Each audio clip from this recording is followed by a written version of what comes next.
Krishna awoke before dawn in the dew-kissed groves of Vṛndāvana, the soft strains of his flute echoing through the sal trees.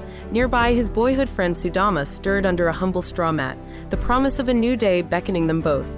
Together, they hurried off to tend the herd, Krishna skipping ahead, his peacock-feathered crown bobbing, Śūḍāma close behind, clutching his simple bundle of firewood.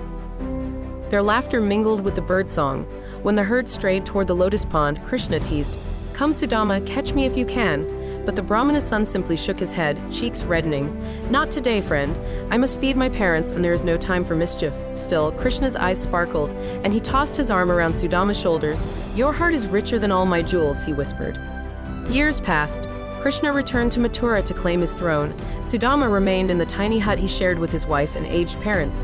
Each dawn he chanted the Vedas. Each dusk he worshipped quietly by the hearth. But as the seasons turned, their granaries lay empty. Hunger sharpened every bone, yet Śūḍāma's pride would not let him beg.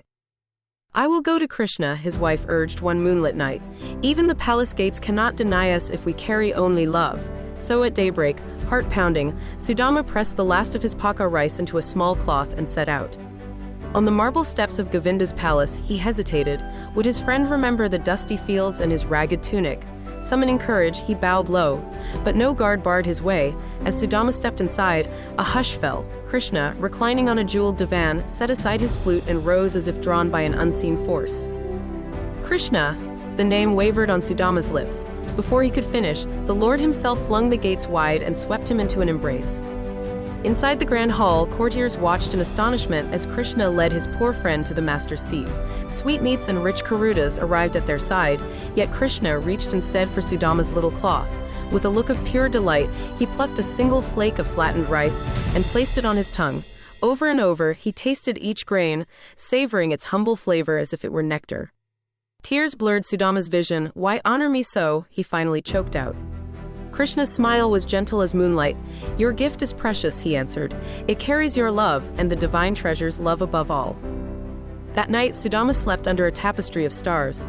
In his dreams, boundless fields of ripening rice swayed before him, golden as sunshine. When he awoke at dawn, he rushed home and fell to his knees in awe. Where barren earth had lain, cascades of emerald green paddies stretched farther than the eye could see. Bundles of grain filled every corner of the hut. His parents wept with joy, and his wife's laughter rang like temple bells. From that day on, whenever Śūḍāma spoke of his dear friend, his voice shone with wonder. For he had learned, no offering is too small, no heart too humble to draw down the blessings of the divine. And in the silent fields of Vṛndāvana, it was whispered for generations that Krishna's favor rests upon those who give with pure love.